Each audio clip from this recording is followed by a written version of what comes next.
Recently, I've been working on a custom Raptors Kill Team, where the members are of the Space Marine chapter, the Raptors.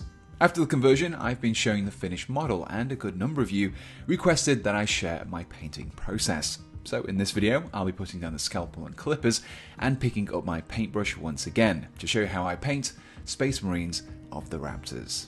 The first step in any painting process is priming. The important first layer creates an uniform colour to paint up from, whilst also creating a much better surface for your paint to adhere to. How you apply this primer isn't important, but the colour is. For this step, I chose to use some Vallejo black surface primer through my airbrush, but first I added a few drops of flow improver. I then added twice as much of the primer and mixed the two. The flow improver helps prevent paint from clogging up the airbrush's nozzle without thinning it down too much. This is mainly personal preference though, so feel free to use an airbrush thinner instead. With the primer prepped, I began to coat the whole model with a thin layer. As with all of my airbrushing steps, I stuck to around 30 psi on my compressor and tried not to apply too much in one go.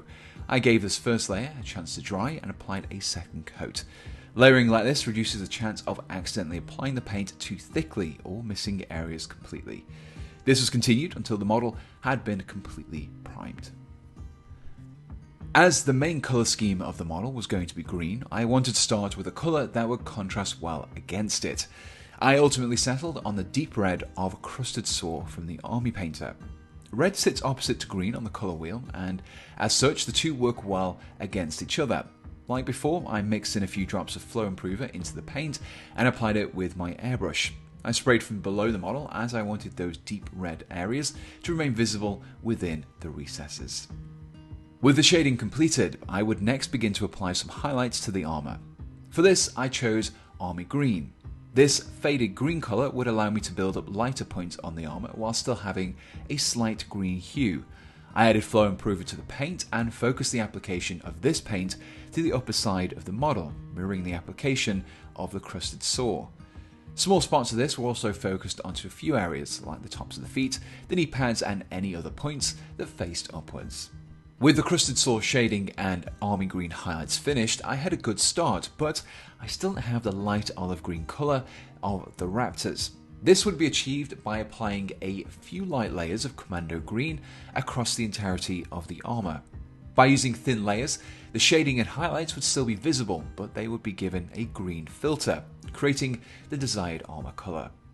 I found that this method helps to add a little more depth to colour. Starting with a dark green and spraying progressively lighter tones would look okay still, but by introducing the red, we had a little more warmth. While a lot of the shading has already been achieved, there were still a couple of areas that I wanted to brighten up a bit. These included, but were not limited to, the tops of shoulder pads, the power packs, and around the gorgets. To do this, I added a little combat fatigues to my earlier Commando Green mixture to create a slightly lighter tone, and airbrushed these spots too. Before I continued working on the armour, I took this opportunity to add some decals. Applying these before any weathering takes place allows them to better blend into the armour and have a more painted on appearance. But before I applied any decals, I first applied some gloss varnish to the area that I intended to add the decal to. This serves two purposes. First, it protects the painted surface and prevents any of the water or solvents I'll be using from damaging it. Secondly, by making the surface as smooth as possible, it will allow the transfer to sit much better against it. While the gloss varnish dried, I used my knife to cut away the decals from the sheet. For my Raptors, I tried to limit the number of markings used to just a small skull on the left shoulder. The best source of these are Blood Angel's transfer sheets. Once removed, I added it to a shallow dish of water and gave it a chance to separate from the backing paper.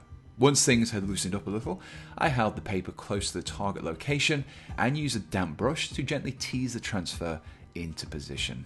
When I was happy with the placement, I allowed the water to dry before proceeding. When applying decals, they quite often bubble up or have a slight halo effect around them because they don't properly follow curved contours such as these pauldrons. To remedy this, I use a decal softener like Microsol. This is a mild solvent that when brushed onto a decal will slightly soften it, allowing it to better conform to the surface it sits upon. I applied my first layer and allowed it to fully dry before applying a second. Some decals take longer to soften and require more layers, but I recommend only applying small amounts at a time and giving it ample time to dry between applications. You'll know when you're done when the decal looks more like it has been painted onto the surface. To seal the decal and prevent it from being lifted up by subsequent layers, I applied a second coat of gloss varnish.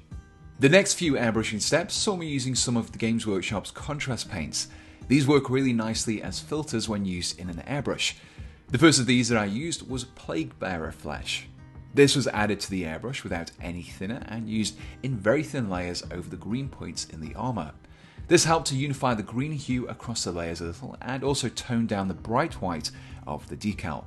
This resulted in it having a more realistic and slightly faded appearance. The next contrast paint to use was the reddish brown of Gorgunter fur. I used this in thin layers like before to touch up some of the shading. It's closely matched that of the earlier crusted saw over the black primer and allowed me to darken down a few of the areas. At this point, I could thoroughly clean and put away my airbrush, as the following steps will be using more conventional brush techniques. The first of which being the application of some damage to the paintwork. I began with the previously used crusted saw. I added some of this to my wet palette and dipped a small, roughly torn piece of foam into it. I removed some of the excess onto a tissue and then lightly dabbed the foam onto the surface of the armour. This created a series of irregularly shaped and positioned flecks of dark red. This mimicked the appearance of nicks and chips in the paintwork that had started to rust or had gathered dirt. I focused these around areas that you'd expect this kind of damage to occur on, and also used my regular brush too. This helped me to create longer, finer scratches across the surfaces and to also join up a few of the patches too. To continue the weathering, I used some of the pale green of Combat Fatigues once again.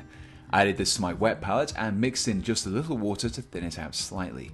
Using the same thin brush as before, I then applied some additional scratches across the armour. These were applied in a couple of ways. I placed thin lines just below some of the flecks of crusted saw. These areas of lighter paint combined with a dark red helped to add a three-dimensional effect to them. This has a fancy French name which I'm going to avoid butchering the pronunciation of by just putting it on screen instead. I also added a few fine lines across some of the flat areas and along some of the edges, which resulted in the appearance of lighter surface level scratches. A few of these were focused around the hard edges in a sort of rough edge highlight, which helped to give them a little more definition. With the armour completed, I could turn my attention to some of the other details on the model, namely any areas of equipment, fabric or material that wasn't armour plate. All of these areas were base coated with the black grey of a necromancer cloak. I first added some of the paint to my palette and mixed in a little water to help thin it out a little. Not much was needed here though, as the palette will provide some moisture. I base coated all of the aforementioned areas with one layer, allowed it to dry, and then applied a second layer to anywhere that needed that second coat. The intention here was to create a good, solid starting colour. While all of the equipment was base coated in the same colour, not all of it would be highlighted in the same way. For anything that was not metallic, weapon casings, leather, and rubber for example, I would create a lighter version of the base coat colour by mixing in some AK Interactive's pastel yellow into it.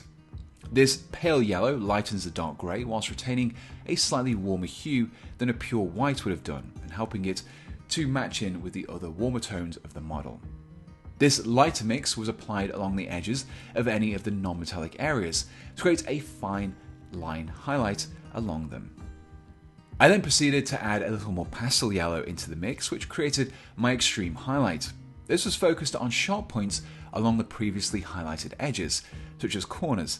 By adding small dots of this light paint, I was able to further emphasize them.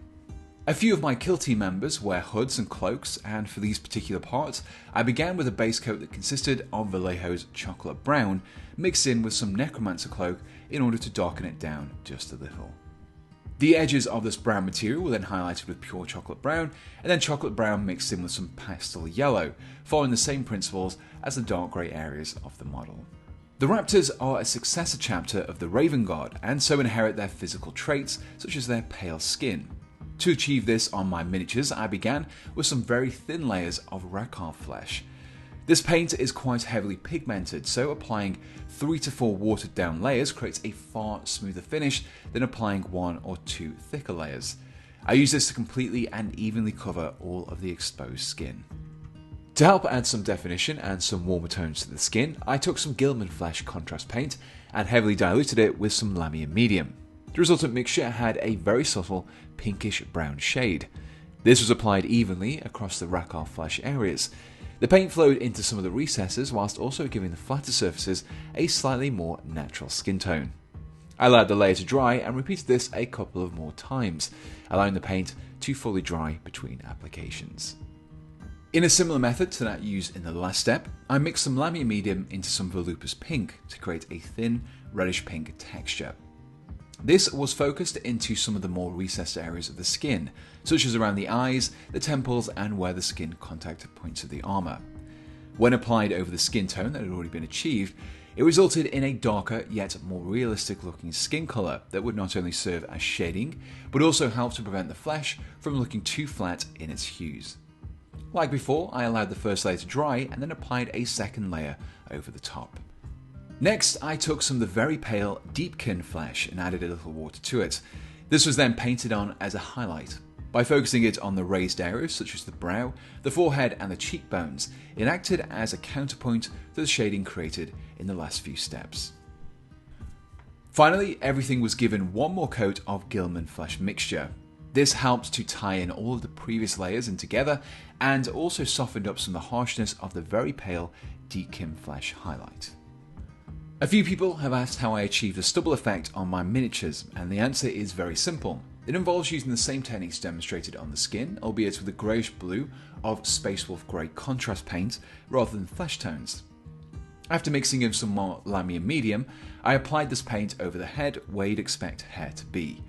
The first layer is a very subtle one, but give it a chance to dry and then apply a couple more layers, which will help to build up the intensity. What you're left with is a stubble effect that can also be applied around chins and cheeks too. A few of the models in the kill team are equipped with goggles, binoculars and screens, all of which I paint in red. This looks particularly good against the green armour and is a good way of adding a little bit of bright colour to the models. I began painting these areas with some army painted dragon red, mixes in some necromancer cloak, creating a deep red colour. This is painted over the entire area and works as a good starting point. Pure dragon red is then used to start the highlights. For things like optics and screens, I like to paint the bottom right third of an area with a lighter colour. I thin down my paint and apply several layers to create a smooth gradient. The result should be a darker base coat in the upper left corner, which blends steadily into a solid dragon red in the bottom right. A line of dragon red mixed in with some pastel yellow is then applied to this bottom right corner to really enhance the effect.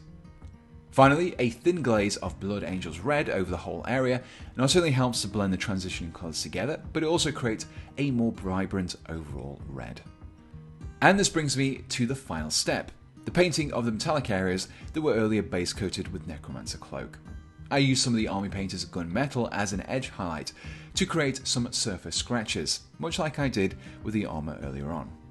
By keeping the black-grey as the main colour and just highlighting with the metallic, it creates the appearance of a blackened steel which has been adopted to reduce the chance of being spotted. The only visible shine is formed from damage and scratches in the surface. And so that concludes this guide on how I paint up my Raptors Kill Team. While some individual members may have equipment which wasn't specifically covered here, you should now have all the steps and paints needed to recreate the style that I've applied across my Raptors. While the process is quite involved, as I'm only applying it across a small handful of models, the extra time requirements aren't much of a problem, plus you can easily adapt these steps to suit your own needs. So if you haven't done so already, be sure to check out my growing series of videos which cover my Kill Team conversions. I'll include a link both above and below which will take you to those videos. And with that, the final thing to say is a massive thank you to my supporters. Currently, my top supporters on Patreon are Jonathan Hurt, Stuart Smith, Berserker, Daniel Dowling, Douglas Wilson, Jake, Jeremy Kaup, Jesse Smith, Casper Strand, Lyconian Primarch, Merrick, Mr. Grimm, and Raphael Beyruthi. So a big thank you to you guys, and if you all support me on Patreon, buy me a coffee, or you just use the affiliates links, then your help is what helps to keep this channel alive, and it's what allows me to buy the kits and components that are required to build these conversions and painting videos for you. If you would like to help me out, then you can check out my description for all of the relevant links. And so until next time, thanks for watching, and goodbye.